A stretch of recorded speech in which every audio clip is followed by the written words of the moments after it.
فهذا الرينج اللي هو من 10,000 الى 12,000 تقريبا، يعني جوا هذا 20,000، هذا الرينج، هذا الحدود مالته اللي هو جنرال افيشن زائد الهليكوبترز اللي تتحرك بيه. احنا عاده ما يصير عندنا بيها اي خلينا نقول اي حركه او اي ضغط. لكن نشوف شوف الحركه، هذا الرينج من هنا لهنا هو هذا الميلتري فاست جيتس اللي يكون رينجها كلش كبير للحركه، لان الطيار مال الطيارات العسكريه يكون عاده عنده مناوره كبيره، فممكن يصعد وينزل بارتفاعات مختلفه. فعاده احنا نحتاج نسوي لها بريشرايزيشن، لان هو مو التيتيود ثابت، يعني متحرك، هو يعني يحتاج مناوره، عنده مهمه معينه يجوز يصعد بها كلش ارتفاع عالي وينزل بشكل سريع، فيحتاج يكون اكو شيء. المهم نحتاج تكون عندنا الكابينه مال الطياره العسكريه ايضا بريشر هاي. وهذا الرينج اللي هو الرينج مال الاير كرافت، الريجنال اير كرافت والهول اير كرافت، ايضا تكون هي لازم بيها ضغط داخل الكابينه. صوت واضح شباب؟ لا احس اكو صوتي واضح؟ واضح دكتور. تمام. فتحدثنا على ليش نصير عندنا ضغط بداخل الكابينه، لان الارتفاع العالي كلش يكون به الضغط قليل، فنحتاج احنا نعوض ضغط بحيث يكون ملائم للاشخاص اللي يشغلون الطياره ويتلائم ويا الضغط المسموح لهم به بالحركه. فنجي ناخذ اول شيء الكوميرشال ايركرافت. احنا نحتاج، قلنا الكوميرشال ايركرافت نحتاج نضغط الكابينه عاده ان حركتها تكون بهذا الرينج، هذا رينج الحركه مالتها.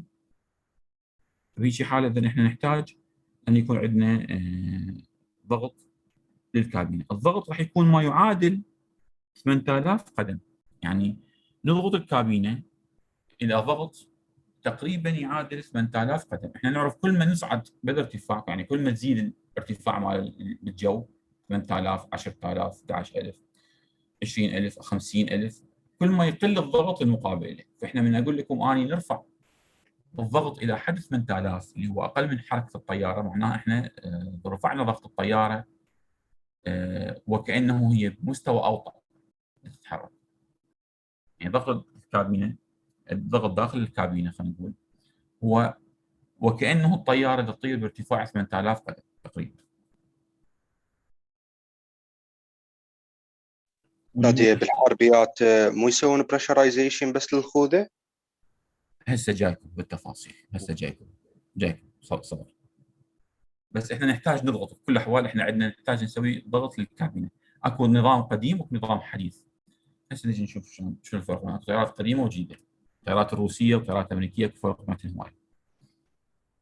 احنا ما حنحط لكم هاي التفاصيل كلها، بس راح احط لكم معلومات عامه. اه فاحنا نحتاج نسوي ايضا اير سيركوليشن للقمره مال الكابينه مال الطياره، ونحتاج يكون عندنا الضغط متغير يعني داخل الكابينه. يعني اذا نشوف هذا الفيجر هنا، راح نبدي هاي المنطقه هي التيك اوف، وهاي المنطقه هي اللاندنج. خلينا نقول هذا الخط يمثل لنا شنو؟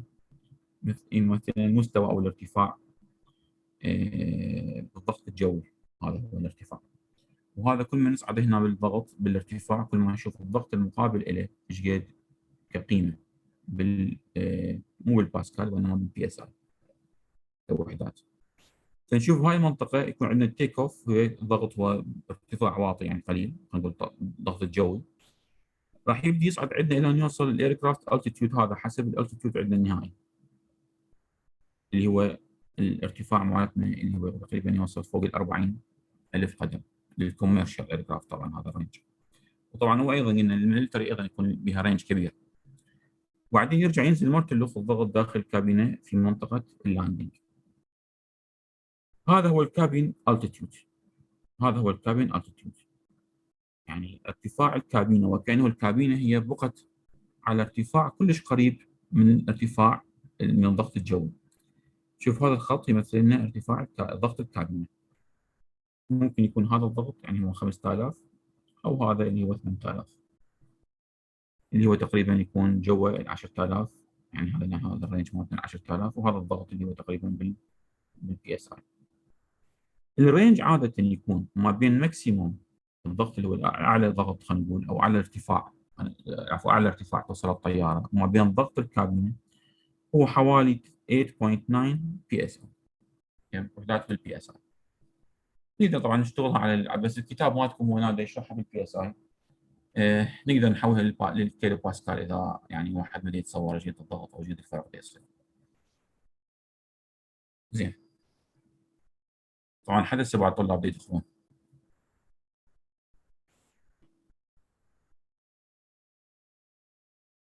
فاحنا نحتاج نسوي تمبرتشر كنترول داخل الكابينه. راح يكون عندنا نظامين. اكو نظام سابق قديم اذا انتم منتبهين له او صاعدين احد فيكم مسافر سابقا. الحقيقه هو تصنيع الطيارات يعني مو جديد، صار له كذا كذا عقد ان الطيارات الكوميرشال هي تصنع، الموديلات تتطور وتتغير. فاكو موديلات يكون بها كنترول على شكل هاي النوزلز الموجوده فوق السيتس او فوق ما واحد يقعد يعني فوق الراس مالتنا، يبدي يفرها كجت مثل النوزل مثل الجت الصغير يفرها بايده حتى يفتح او يغلقه، وبنفس الوقت يوجهه على وجهه او على جسمه حسب ما يريد. بالاضافه الى ان اكو نظام ثاني وهذاك غير قابل للتحكم من قبل الاشخاص، اكثر الطيارات هي يكون بها هذاك النظام هو الاساسي، او خلينا نقول هو المعول عليه بتبريد الطياره، اللي يصير به كنترول للارتفاع مال الطياره ويا ضغط الكابينه. يعني كل ما تغير الارتفاع مال الطياره كل ما ضغط الكابينه يتغير، وكل ما درجه الحراره مال الكابينه تتضبط حسب هذا الارتفاع بحيث تبقى تكون كومفورت مريح. بعض الطيارات الحديثه هسه تماما خلينا نقول او بعض الانظمه مو شرط حديثه هي، بعض الانظمه تكون ما بيها هذا النظام اللي هو التحكم المانيوال، وانما بس تحكم الطياره اللي هو خلينا نقول اللي هو الاوتوماتيك، اللي يغير التغيير يكون بمنتظم فقط من خلال كنترول خارج عن اراده الباسنجرز. بس اغلبيه الطيارات اللي تشتغل هسه حاليا لا يزال هذا النظام موجود بها، اللي هو نظام التحكم المانيوال اللي يغير لك حركه الطياره، حركه الهواء واتجاهها حسب ما انت تقرر، بالاضافه لذاك النظام الثاني اللي هو خارج عن السيطره مال الباسنجرز.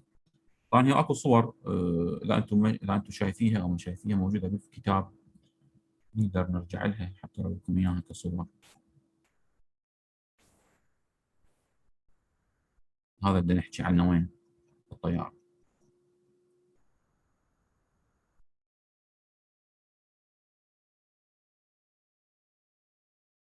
هاي الصوره اذا شايفين هذا المكان، هذا طبعا هاي الصوره هي ماخوذه لهاي المنطقه. هاي منطقه هي فوق الطيار، فوق عفوا الباسنجرز، فمكبريها هنا. هذني هنا النوزلز ثلاثه، الاير نوزلز او الاير فينتس مثل ما مسميها الكتاب هنا. هاي تبدي بها مثل برغي يعني نص فره، تفتحها او تسدها كفالف يفوت هواء ويعبر، وبنفس الوقت تقدر توجهها على الجسم وين ما انت تريد جسمك. واضح لحد هنا شباب؟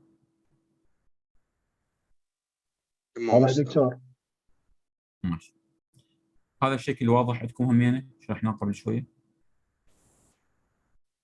اي دكتور ما بي شيء. هسه راح ناخذ الميلتري اير كرافت نشوف شلون يشتغل السيستم مال التكييف بها، وشلون بعدها راح ناخذ الكوميرشال اير كرافت. بالنسبه للميلتري اير كرافت احنا عندنا طبعا الجيت خلينا نقول الطيارات مال العسكريه تتحرك بشكل سريع وبارتفاعات متغيره، لذلك احنا نحتاج يكون عندنا بيها بريشرايزيشن. فحتى وان كان الكابين او المقصوره مال الطياره الفوليوم مالها هو صغير، لكن تحتاج ان نعالج البيئه الداخليه مالتها، لان احنا عندنا مجموعه من مصادر للطاقه اللي زي لنا اشعاع الشمس، الطاقه الحراريه داخل الكابين الكمره مال القياده. اول شيء هو دايركت سولار راديشن، احنا يجينا اشعاع مباشر اللي نشوف عاده نشوف احنا الكمره مال القياده مال الطيارات العسكريه كلها يعني نوافذ كبيره، فمعدل دخول الاشعاع الشمسي يكون عالي في وقت الطيران. ايضا عندنا من الكاينتيك هيتنج، الحراره الموجوده الحركيه نتيجه للحركه والاحتكاك الموجود بين الطياره وبين طبقات الهواء. او غير اسباب اخرى مؤلفه للهيتنج، للكينيتيك هيتنج ايضا. العمليات الايض الغذائي اللي يشغلها الطيار، يعني يكون مثلا يتنفس بسرعه، حركته يكون قلق، ما مرتاح، شعور مرات بخوف او عدم استقرار، هاي تؤدي الى ايضا زياده بحراره الجسم نتيجه هاي العمليات، فتعطينا عندنا حراره اضافيه يشعر بها الطيار. وايضا من خلال الافيونيك اكوبمنت، المعدات الالكترونيه او خلينا نقول القضايا تخص مثلا رادار او غير اكوبمنت اخرى ممكن، او منظومه السيطره على السلاح او غيرها، اللي هي ممكن تعطينا ايضا حراره اضافيه داخل القمره مال القياده مال الطيار العسكري. تقريبا توصل خلينا نقول الهيت لود مال القمره مال القياده مال الطيار العسكري الى حوالي 10 كيلو واط او 3 طن.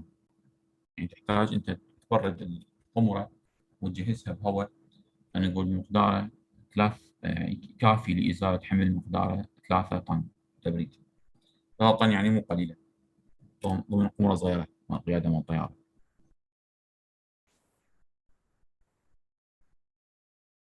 فاكو نظامين مثل ما، او خلينا نقول انظمه مختلفه للقياده مال تبريد القمره مال القياده. احيانا يصير ضغط للقمره نفسها وتبريد للهواء الجو داخل القمره، بحيث القمره تكون ايضا مضغوطه بضغط عالي.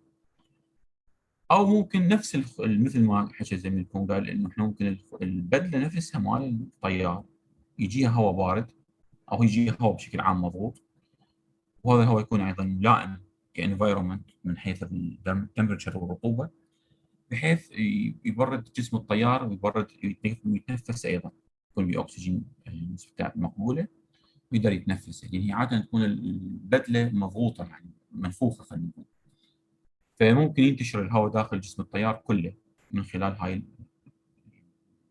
البدله.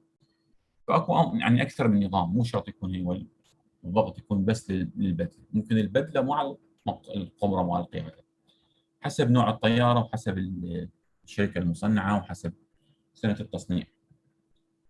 فسابقا كان اكو قناني عاده يكون بها هي تنضاف ويا الطياره، يجي بها يدخل من عندها الاكسجين او الهواء داخل الخوذه ثم للبدله كلها بشكل عام يطلع من جسم الطيار. لكن الانظمه الحديثه واكثر الانظمه هسه الحديثه مال الطيارات، طبعا احنا نقول حديثه مو يعني صار لها سنه سنتين، حديثه يعني صار لها عقدين، لا اقصد يعني او اكثر. هي تستخدم نظام ياخذ ايضا من البليد مال المحرك، يعني ياخذ هواء من الانجن نفسه يشبه النظام خلينا نقول مال الكوميرشال، بس بفرق انه احنا نحتاج نسوي له انريتشمنت للاكسجين، فنحتاج نزيل منه بعض من النيتروجين فينضاف له، يعني نسبه الاكسجين بيصير اعلى. فهاي العمليه نسميها الانريتشمنت للاكسجين، واللي هو السيستم يسميه الاو بي او سي او جي اس، او بي او جي اس، اللي هو شنو مختصر مالته؟ اون بورد اوكسجين جنريشن سيستم. يعني احنا عندنا نسوي الجنريشن سيستم في الطياره نفسها، ماكو داعي نجيب قنينه او اسطوانه خلينا نقول مال الغاز مال الاكسجين، وبنفس الوقت نستخدمها احنا ايضا الطيار يتنفس من عندها، وبنفس الوقت تبرده وتحافظ على الضغط مال جسمه مقبول او ملائم للطيران. هذا النظام يحتاج ماده الزيولايت حتى احنا نقدر نزيد معدلات الاكسجين النيتروجين عفوا من الهواء، وبالتالي نحصل على هواء بنسبه اكسجين عاليه، يعني غني بالاكسجين. نشوف هذا وين نباع هذا الفيجر. هاي طبعا البروسيجر هسه راح نشرحها احنا، هاي خطوات من البروسيجر، انا راح اشرح لكم اياها هنا على الرسم مباشره. عندنا الهواء هذا، عندنا فالف. اول شيء خلينا نشرح على هذا الفالف، هو الدبل اكتنج انلت اوتلت سولويد فالف. هذا فالف يشتغل باتجاهين، ممكن يعبر الهواء للدخول، وممكن نطلع خلينا نقول نسبه من الهواء من نفس الحيز او من نفس الاسطوانه. فاحنا عندنا هاي مجموعه من الاسطوانات، خلينا نقول هاي 3 اسطوانات. هذا الهواء اللي هو انجن بليد اير يدخل منه. شوف هذه الخطوط هذا الخط مال دخول الهواء. وهاي هي البيدز اللي هي بها هاي الماده الزيولايت، واللي هي ممكن تزيل لنا الاكسجين، عفوا النيتروجين من هنا، تزيد لنا نسبه الاكسجين بها. والنيتروجين راح يطلع من هاي المنطقه، من يدخل ويتعالج، يعني خلينا نقول يتعرض الى هاي المعامله، فراح ينعزل. عندنا نسبه من الفنت تطلع برا، ونسبه من الهواء اللي يبقى بنسبه الاكسجين عاليه راح يدخل او يطلع من هاي الاسطوانات، يتجمع مره ثانيه ويدخل الى الكابينه، او يدخل الى الخوذه حسب السيستم مالتنا. ممكن يدخل الاثنين، للكابينه والخوذه، وممكن للكابينه فقط، وممكن للخوذه فقط، حسب نوع الطياره وموديلها وحركتها والكواليتي مالتها، اللي يعني خلينا نقول مصنعه من اجل يعني خلينا نقول الطياره. واضح الشرح مال الميليتري؟ تمام استاذ واضح. طبعا اكو بعض الاحيان يتوهمون انه عبالهم، او خلينا نقول بعض الاشخاص داخلين احنا وياهم نقاش، عباله انه عمليه التبريد مال الطياره هي عمليه كيميائيه. هي بالحقيقه مو عمليه تبريد، هي عمليه كيميائيه، وانما عمليه الانريتشمنت للهواء بالاكسجين هي عمليه كيميائيه تحدث داخل الطياره نفسها بهذا السيستم اللي شرحناه. لكن الهواء هو يجي ايضا للمحرك، يمر على يعني على عمليات تبريد. اكو عندنا كولينج سيستم موجود اللي هو يبرد الهواء، ومن ثم يفوت على هذا النظام يسوي له الريتشمنت. بس هذا الفيجر هو يشرح لنا بس هذا النظام. يعني عمليه التبريد هي ايضا بس ابسط من السيستم مال الكوميرشال. فاكو من يتوقع هي عمليه كيميائيه، هي الحقيقه مو عمليه كيميائيه، وانما ايضا عمليه تبريد اعتياديه. وهو يجي من البليد مال المحرك، ينزل ضغطه او نحافظ على ضغط معين مالته بس، وثم نفوته على هاي المناطق اللي هي هاي الاسطوانات، حتى نقدر نحصل على معدل هواء نسبه اكسجين عالي يكون ملائم للطيارات العسكريه. بس سؤال اذا ما يصير زحمه. تفضل. بالارتفاعات العاليه ذيك هسه بالكيرف اللي خليت انه اذا كانت عندنا مثلا هذا الكاف. لا الفوق اي هذا. اي هذا استاذ تقريبا سالب 25 سالب 45 يعني هيك شيء. هذا درجه قصدك درجه الحراره؟ اي ناقص تقريبا 45 هذا ورا ما يدخل الكمبريسر وناخذ. الصوت بده يقطع، ما دا اسمعك زين، اذا ممكن عيد السؤال. استاذ يعني مثلا هسه هذا اللي هو مثلا اذا سالب 45 وسالب 25 تقريبا ايش قد يوصل ورا ما يفوت الكمبريسر وناخذه حتى نعالجه؟ يوصل 70. هسه راح نشوف. لازم نبرده قبل نستعمل. هسه راح نشوف بالسيستم مال التبريد بشكل عام، شلون راح يوصل 70، او شلون نقدر نعالجه بحيث احنا نبرده ونستخدمه. هسه راح ناخذ هاي الموضوع بالكوميرشال، لان انا مشرحتها مرتين. شرحت بس اللي يخص الميليتري، الفرق بين الميليتري وبين الكوميرشال شرحته بالميليتري. بس شرح التبريد العام هو مشترك للميليتري وللايركرافت العاديه. هسه راح ناخذ ان شاء الله هسه بالضبط خلصنا الميليتري، هسه راح ناخذ الكوميرشال ايركرافت. دكتور سؤال. تفضل. الهواء بالطائرة يعني مال التبريد هو سايكلينج يعني لو اكو ان اوت؟ لا مو سايكلينج، اكو ان واكو اوت واكو سايكلينج. يعني احنا احنا ما اقدر افرغ الطياره كل هواها، يعني انا ضغطتها خلينا نقول وهذا الهواء المضغوط حافظت عليه بضغط معين، انا ما اقدر ادوره كله اطلع، لان صعب احافظ على ضغط ثابت وانا دا افرغ الطياره تماما من الهواء حتى وان كان سايكلينج. راح يكون مو كومفورت للاشخاص، يفضل ان يكون مستقر قدر المستطاع. بس انا ادور جزء منه حتى لا اخسر كل الهواء. يعني خلينا نقول ما اقدر اني اعوض كل الهواء باستمرار من البليد مال المحرك، ما اقدر اترس الطياره كلها او باستمرار 100%. فجزء اعالجه اسوي له ريسايكلينج، وجزء اطلعه، وجزء ادخله من المحرك باستمرار. هسه نشوفها بالسيستم، يعني هسه احنا نشرح هذا الموضوع بس حتى احافظ على خلينا نقول معدلات راحه مقبوله للاشخاص. انا ما اقدر 100% ابرد يعني اطلع الهواء اسوي له سايكلينج كامل، ما اقدر، ما يفيد. عفوا اطلع اكزوز 100% او اسوي له سايكلينج 100%، هم ما اقدر، يعني ما راح احافظ على الضغط. الضغط راح ينزل من وحده اول وتالي.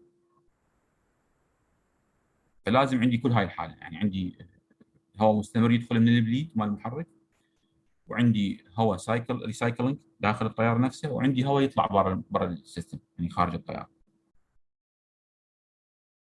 وضحت الفكره؟ زين. هسه راح ناخذ الاير سايكل. احنا طبعا بالطياره النظام من هو المائع التبريد مالتنا؟ احنا انتم ماخذين مثلا خلينا نقول بالثرموداينامكس ماخذين الكارنوت سايكل، وعندكم ماخذين مثل مر عليكم بعض انواع الريفرجرنت، واللي فيبر كومبريشن سايكل مر عليكم بالثرموداينامكس. واللي هو يعتبر الريفرجرنت او الفريون هو مائع التبريد او هو سائل التبريد اللي يتحرك ضمن منظومه مغلقه، ينضغط في مكان ويتمدد في مكان اخر حتى نقدر نحصل على ازاله للبرود للحراره من حيز بارد. يعني هو يشتغل حسب عكس خلينا نقول النظام العام مثل ما هو الثرموداينامكس. احنا نزيل حراره من حيز ابرد من الحيز الاخر اللي ننقل الى الحراره. يعني انا من انقل الحراره من غرفه هي غرفه اوريدي بها سبت يعني بارده، خلينا نقول انقل الحراره باستمرار من هاي الغرفه البارده الى حيز احر من الغرفه اللي هو المحيط الخارجي. فلذلك احتاج الى شغل الى وقت. عمليه نقل الحراره تتم باستخدام سائل تبريد معين اللي احنا نسميه الفريون. بالطياره سائل التبريد هو منه؟ هو نفس الهواء. الهواء هو يعتبر سائل التبريد او غاز التبريد، احنا نسميه مو سائل، نسميه غاز التبريد، مائع التبريد اللي راح يستخدم خلينا نقول لتبريد الطياره. قبل ما ادخل بالضبط موضوع التبريد مال الطياره اخذ الاير سايكل هي المغلقه، وبعدين اشرح منظومه الطياره. وان شاء الله الاسبوع الجاي نحل تمارين على كل الحالة، على المغلقه وعلى الاوبن سايكل مال الطياره. اذا نشوف هذا الفيجر اللي يمنا، نشوف هاي المنطقه اللي هي خلينا نقول عندنا هنا اير كومبرسور، هاي هي الضاغطه، وعندنا هذا اكسباندر او انجن، اكسباندر انجن يعني توربين او غير او اي سيستم ممكن يولد لنا اكسبانشن للهواء، نقدر نقول توربين. وهنا عندنا موتور يحرك الكمبرسور ويفر التوربين بنفس الوقت، درايف يعني سيستم يعني يجي كهرباء خلينا نقول. فعندنا الهواء هنا خلينا نقول دا يدخل او دا يجينا من منطقه ضغط واطي اللي هي P1 ودرجه حرارته T1 اللي هو جاي منين؟ من الايفابوريتر او المناطق المبرده او المثلجه. هي هاي يجي من عندها الهواء يدخل الكمبرسور ينضغط، راح يطلع P2 و T2، يعني بعد ان نضغطه راح تزيد درجه حرارته ويزيد ضغطه الهواء. راح يدخل وين؟ يدخل الى كوندنسر. هذا الكوندنسر ممكن يكون يبرد بالمي او يبرد بالهواء حسب الحاله مالته، احنا نريد نبرد الهواء.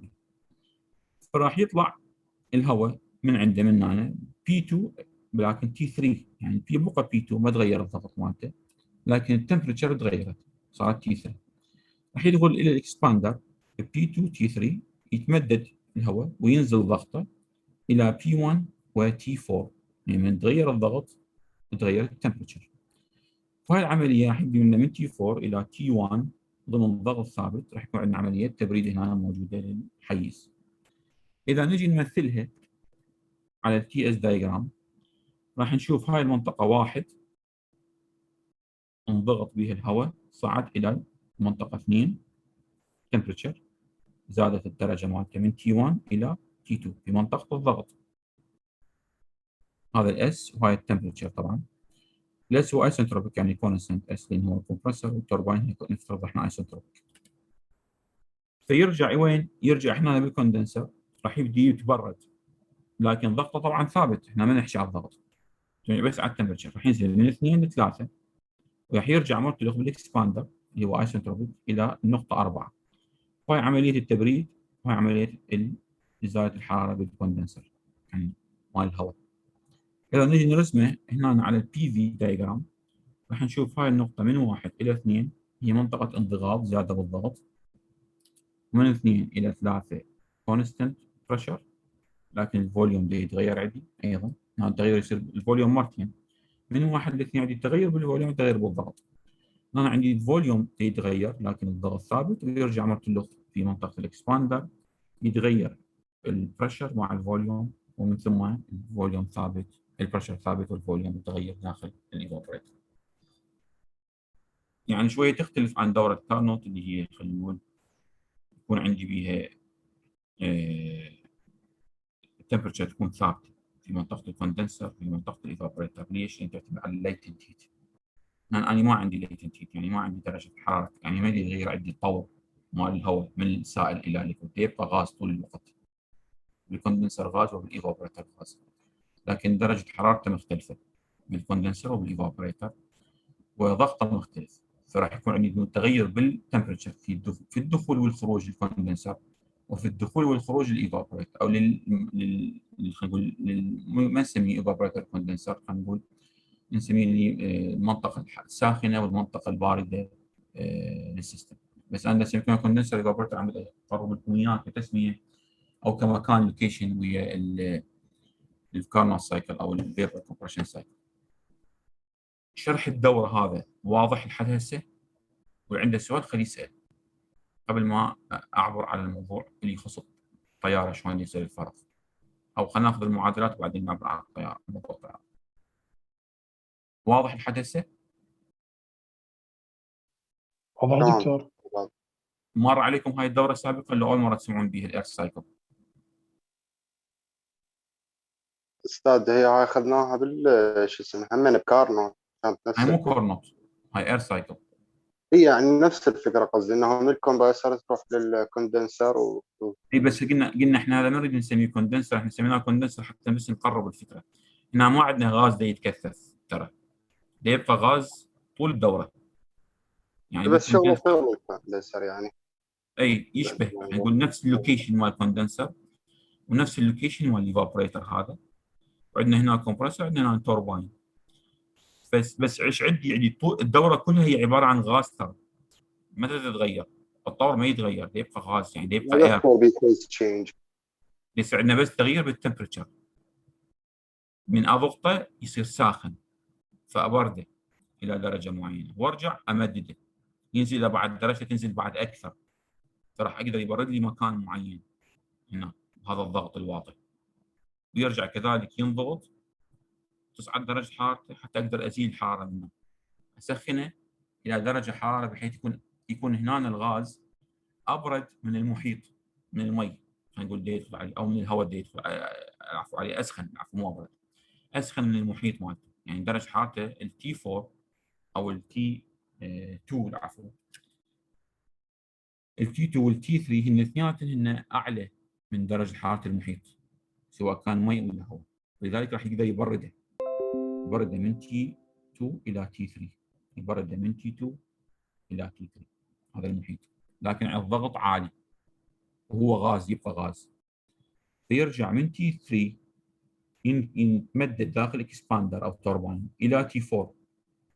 نتيجه التمدد وانخفاض الضغط راح تقل درجه الحراره، فينزل الى درجه حراره واطيه.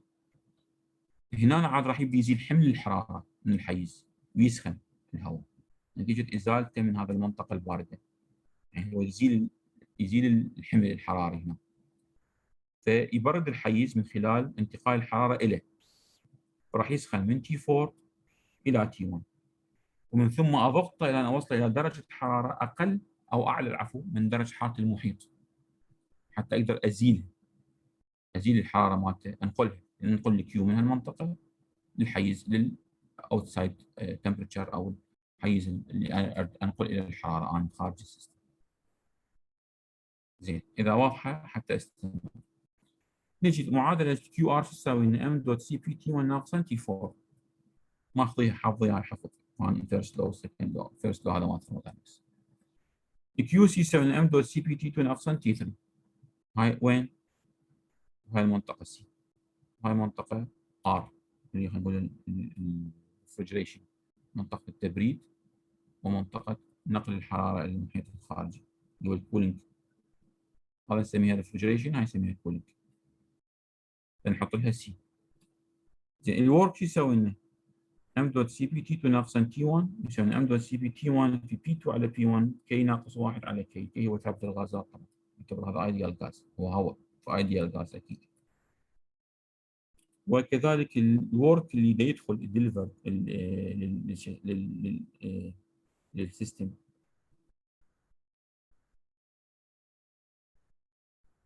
راح يظل نفس المعادله لكن بي 4 على بي 3. هذا الانبوت وهذا الاوتبوت. اذا النتورك يسوي لنا هذا ناقص هذا، يعني هذا ناقص هذا يسوي لنا النتورك، واللي بسطناه بهاي المعادله بما انه هو الضغوط ثابته، يعني P2 على P1. اذا قلنا P2 على P1 هذا ضغط P2 على ضغط P1، وقلنا P4 على P3 P4 على P3 هنا تقريبا نفس النسبه بس معكوسه، يعني P2 على P1 P4 على P3 هي معكوس النسبه، فنقدر نعوض عنها نسبه R ونحطها هنا بالمقام، هنا نحطها مو بالمقام، بس مجرد عكسنا المكانات مالتها، نقدر نبسطها ل R، يعني الريشيو هي نفسها ثابته. فيعطينا هذا هو النتورك. هاي القوانين هي بسيطه، احنا مر عن الثرموداينامكس كلها، بس مجرد نطبقها على اير سايكل مو على الفيبر كومبريشن سايكل او كارنوت سايكل. واضح؟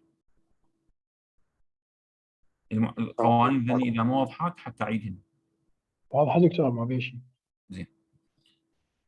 هسه راح ناخذ الاوبن سايكل او الايركرافت سايكل، واللي هو هذا الشكل مالتها. هذا طبعا الاشكال هي تختلف بالنسبه للطيارات. اكو بعض الاحيان هاي المنطقه راح نشرحها بالتفصيل، خلينا نشرحها اول شيء وبعدين اجي اشرح لكم شنو مرات الفروقات الصغيرة. وطبعا بينها وبين الميلتري الفروقات ايضا بسيطه مو كلش كبيره بمنظومه التبريد. خلينا نجي نشرحها، والشرح طبعا بالانجليزي هنا موجود قدامكم، بس انا راح اشرح على الفقر حتى يصير اوضح.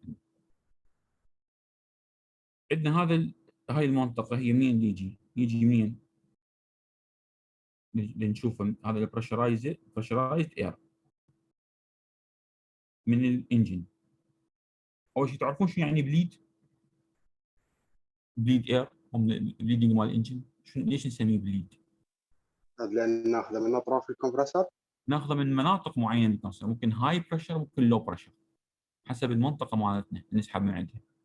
عندنا نسحب هواء يمر بعمليه انضغاط، فنعتبره مثل النزف، يصير نزف للهواء، بليد يعني ينزف بالعربي يعني كترجمه، فنعتبره كأنه خروج جزء بسيط من الهواء اللي يمر بعمليه الكومبريشن داخل الكمبرسور.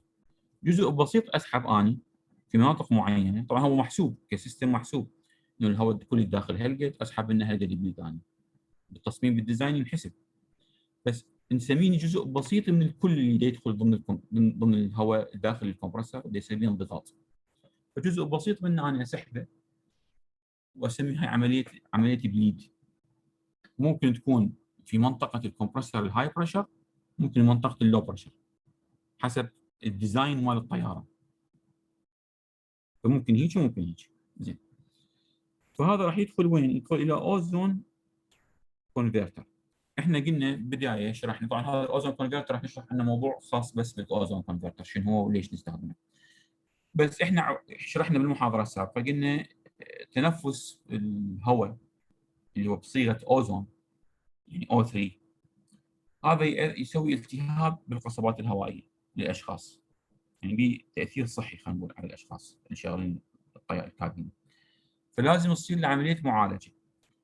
طبعا بعض الانظمه هاي منطقه السحب الثاني يصير منها بعد معالجه الهواء، او ممكن تكون منها حسب نوع الديزاين مال الطياره. هذا احد التصاميم، هذا طبعا مو شرط تبكلي كل الطيارات نفس الشيء، بس نشوف اكثر من ديزاين. زين، يدخل وراها الهواء وين يروح؟ يروح الى برايمري هيت اكسشينجر. قلنا احنا من اجى من هنا ضغطه عالي، درجه حرارته عاليه، قبل شوي سالنا زميلكم درجه حرارته عاليه، فلازم ابرده. زين منين اجيب ماده او مائع، سواء كان ماء او هواء حتى يبرده للهواء هذا الحار؟ اجيبه من الرام اير. الرام اير يعني هواء مسحوب مباشره من برا الطياره، مو من الانجن، بارد يكون، درجه حرارته قد تكون ناقص 45 ناقص 25 مثل ما شفنا بالارتفاعات المختلفه. هذا اسحب كميه طبعا محسوبه بكنترول معين حتى انزل درجه الحراره. اسحبها منين؟ شوف تتبع وياي هذا الخط. هذا الخط تبعه وياي يجي يوصل الى هاي الفان. يعني هنا اكو فان موجوده، مروحه يعني تسحب لي هواء من برا الطياره من هاي المنطقه، وكذلك يفوت على السنجر الثاني ويطلع مره ثانيه منه. اكو فان. فهذا الرام اير يدخل من هالمنطقه هاي على البرايمري هيت اكسشينجر، يبرد من الهواء، يطلع الهواء منها بارد، يدخل الى كومبرسر حسب منطقه الضغط. يجوز احتاج كومبرسر ثاني انا صغيرونه للهواء، يجوز ما احتاج. اذا انا ساحب من اللو بريشر او من الهاي بريشر يختلف عندي الديزاين. اذا الارتفاع مالتي كلش عالي صار بحيث الهواء احتاج اضغطه مره ثانيه وارجع افوت على توربين حتى انزل ضغطه. يعني هذا مجرد عمليه كنترول. الكمبرسر والتوربين هذا الثاني الموجود هنا مجرد كنترول للبريشر حتى اوصل للبريشر اللي انا اريده داخل الكابينه. مجرد كنترول. يعني انا من دخلت الهواء ضغط عالي لازم انزله او ارفعه حسب الحاله المسحوب معها منطقه السحب. فلازم عندي اكثر من منظومه حتى تعطيني كنترول بالضبط للضغط اللي انا اريد اوصل له. اتحكم به. ممكن امرره هنا، ممكن ما امرره. ممكن امرره مباشره على التوربين حسب اللوكيشن مالتي. بس احنا نريد نعرف في كل الحالات شكو موجود بمنظومه الطياره، منظومه التبريد مال الطياره. فعندنا كومبرسر ثاني صغير خاص بالتبريد. زين. الهواء ايضا راح يطلع من الكمبرسر يفوت عليه مبادل حراري ثاني ومن ثم للتوربين. هذا المبادل الحراري ايضا يجي هواء من هذا الرام اير يدخل له من خلال هاي الفان. هذا التوربين يعتبر هو المحرك للكمبرسر وللفان عن طريق الضغط الموجود. هو اللي ينقل الحركه للكمبرسر وللفان الموجود. بعدين راح يطلع عندنا من التوربين الهواء يدخل الى ووتر سيبريتر. طبعا هذا المنظومه هنا اللي هو السكندري هيت اكسشينجر عندنا بها ووتر سبراي. الووتر سبراي منين يجي؟ من هاي منطقه الووتر سيبريشن. من هنا ارجع ادخله لهاي المنطقه هذا الحيز حتى ابرده للهواء واعدل رطوبته. وهنا ازيل رطوبته، يعني حتى يصير عندي كنترول لازم ازيل من المنطقه واعدله واضيفها ماي مره ثانيه بحيث يعطيني معدل الرطوبه المطلوب. واضح؟ زين. يدخل مرت اللخ وين يروح؟ الى هاي منطقه الميكسينج. هنا عندي منطقه ميكسينج. الهواء اللي جاي خلينا نقول من هنا مباشره من المحرك ممكن اني اسوي له ميكسينج ويا الهواء الطالع من الووتر سيبريتر اللي هو خلينا نقول مبرد. وهذا الهيت اكسشينجر الثاني والهيت اكسشينجر الاول. وداخل الى هذا الميكسينج ميكسينج بوكس هاي المنطقه. ويطلع من وين يروح؟ للاير كابينت. يرجع من هنا اكو عندنا هايبر فلتر من الكابينه هنا يرجع ويدخل ايضا وين؟ للميكسينج بوكس مال الهواء. فالميكسينج يكون ما بين الهواء المعالج التريتد من حيث الضغط ومن حيث التمبرتشر والرطوبه هذا الهواء، ومن حيث اكو عندنا كنترولر للتمبرتشر. اذا كانت التمبرتشر مو عدله كلش بالضبط، بارد الهواء يعني صار، اقدر ادخل له هواء من المحرك حار مره ثانيه بس نسبه كلش بسيطه، مجرد اعدل التمبرتشر فقط. يعني لا تتوقع نسبه الهواء تكون كلش كبيره. والمزجه ويا الهواء الراجع من الكابينه ودخله مرت اللخ للكابينه مره ثانيه. طبعا هاي عمليه الدخول وهاي السيركوليشن طلب من عندي انه جزء من الهواء يطلع برا، ما حيمر من هنا. فاكو عندي منافذ لطرد الهواء، شفناها احنا بالمحاضره السابقه بالسيستم ذاك شويه اكثر شمولا، نرجع له هنا نشوفه. أستاذ بس إذا تقدر إنه في طلاب حصل عليهم، بس إذا تقدر تقرأ فيه. عندنا طلاب يريدون يدخلون بس تمام. شوف هاي المنطقه هنا شنو؟ اوفر بريد، يعني هذا اوفر بورد يصير من هنا عندي، فهي منطقه خروج للهواء. هنا عندي منطقه دخول من هنا تصير من المحرك، عندي من هنا منطقه خروج للهواء يطلع. فنفس الشيء هنا طبعا احنا ما رسم، يعني ما واضحه كلش بالرسم هنا، بالنهايه مو مهم عندنا منطقه الخروج، بقد ما عندنا نريد نناقش مساله الميكسينج والسيستم شلون دا يشتغل، فما راسمينها بشكل كامل. طبعا هي موجوده عندنا بهاي المنطقه، يصير عندنا ايضا اكزوز من هذا السايكل هنا، عندنا منطقه خروج للهواء بمقدار معين يصير ايضا كنترول حسب الحاله. اليوم شرحنا هاي الشيء مبسط، ان شاء الله الاسبوع القادم راح اشرح بعد تعقيد اكثر ونحل تمارين نحاول على الكلوز سايكل، ونشرح شويه بها بالسايكل مال الطياره الى ان نوصل الى تمارين السايكل مال الطياره. بس اريد اوضح لكم الفكره، هنا عندنا سيركوليتنج وين؟ داخل الكابينه. هاي المنطقه سيركوليتنج داخل الكابينه، يعني داخل منظومه التوزيع مال الطياره. عندنا هذا المنطقه، هذا الهواء اللي يجي منها دا يتعالج وينمزج ويا هذا الهواء الراجع او الهواء المدور، جزء منه لازم يطلع، واضح؟ جزء منه لازم يطلع حتى يحافظ على ضغط ودرجه حراره ملائمه. جبنا خط ثاني من هنا، او قد يكون منا في بعض التصاميم بعد معالجه الاكسجين الاوزون، على مود نعدل التمبرتشر اذا كان عندنا بيها فرق، واذا ما عندنا فرق ما نفوت هواء. يعني هذا هناك فالف يقفل يسد كنترولر، الا اذا احتاجه يلا افتح السيستم، يفتح الا اذا يحتاج انه فد نسبه بسيطه من الهواء تجي حتى تعدل التمبرتشر او الرطوبه مال الهواء الداخلي. واضح شباب ايش يصير هنا؟ هاي السيركل مال الكابينه، وهاي السيركل من هنا كلها كامله تجي مال الهواء اللي يصير اللي يعالج بالبليدنج وفي منطقه الكنترول ومنطقه التبريد. هاي منطقه التبريد اللي تصير للهواء، مناطق التبريد اللي يصير للهواء، هذا البرايمري وهذا السكندري، وهاي معادله الرطوبه هنا تصير، يعني هنا اضيف رطوبه وهنا ازيل الرطوبه، على مود احقق على معدل ثابت او معدل خلينا نقول مقبول نسبه الرطوبه بالهواء. احنا طبعا بالكورس الاول شرحنا شلون منظومه اضافه السبراي للماء للهواء، شلون نزيد الرطوبه من الهواء، شرحناها هذني. فهنا نفس البروسيس ترى، مجرد تصير بضغط عالي مو ضغط الجوي.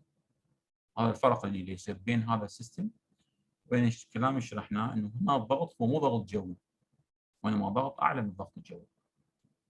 يصير به هذا العمليه الى ان يوصل للضغط المقبول او الضغط الجوي، الضغط الملائم خلينا نقول للكابينه، هو شوي اعلى من الضغط الجوي، فيدخل عندنا هنا في الكابينه ضغط الكابينه. اذا اكو سؤال لحد هنا او هذا السيستم مو واضح قولوا انا اعيده لكم، لان المهم عندي تفهمون كل نقطه ايش يصير، لان باش راح نجي نحل تمارين راح ناخذ هذا السايكل بها تمارين حصه، عندنا هنا ضغط هنا درجه حراره راح نجي نرسمها ونحلها. هنا بس نشرحها هسه، احنا يصير شرح عام للسيستم. أستاذ هسه هاي عرفناه إنه هاي الأوبن لوب، الكلوزد لوب تكون مرتبطة بالأوبن لوب لو شغلها واحد؟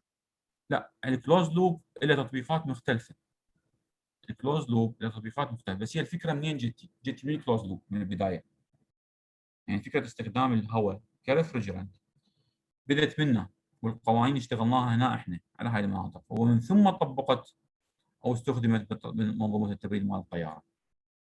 يعني مو الفكره بدات منا وبعدين راحت الكلوز لوب، بالبدايه احنا استخدمنا المنظومه ككلوز لوب، وبعدين شفناها تكون هي اكثر ملائمه للطيران، للتبريد مال الطياره، لان ما احتاج اضيف منظومه كامله اني فيها كوندنسر وايفابوريتر واشغلها بظروف ضغط يعني هواء، لازم ابرد الكوندنسر يطلع الهواء برا خارج الطياره يتبرد، يعني حبارده بدرجه حراره كلش واطيه ممكن يصير بيه انجماد للرفرجرنت.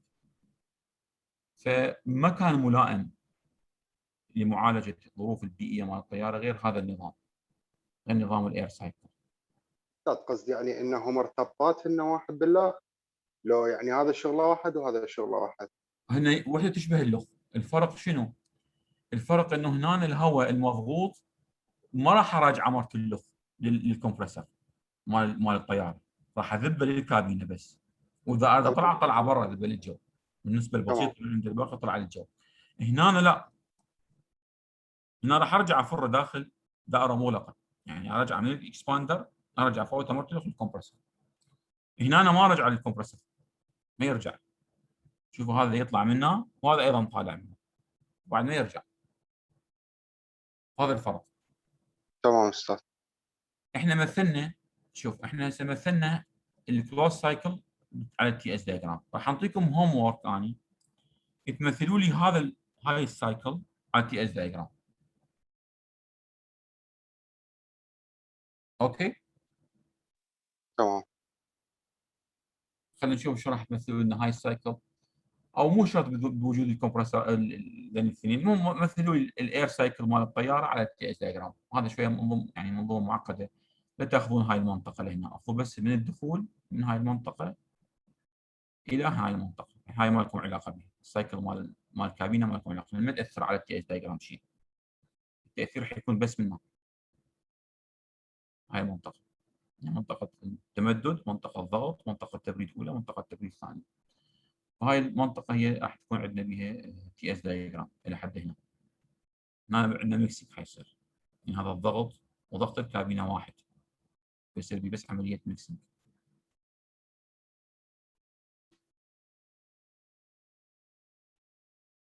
هوم ورك نعطيكم باسبوعين انه تدزوا لي اياه، بس رسم مجرد سكتش يمثل لي هاي تي 1 تي 2 تي 3 حسب او بي 1 بي 2 حسب مناطق الضغط والتمدد والتبريد لهذا المنظومه. دكتور سؤال.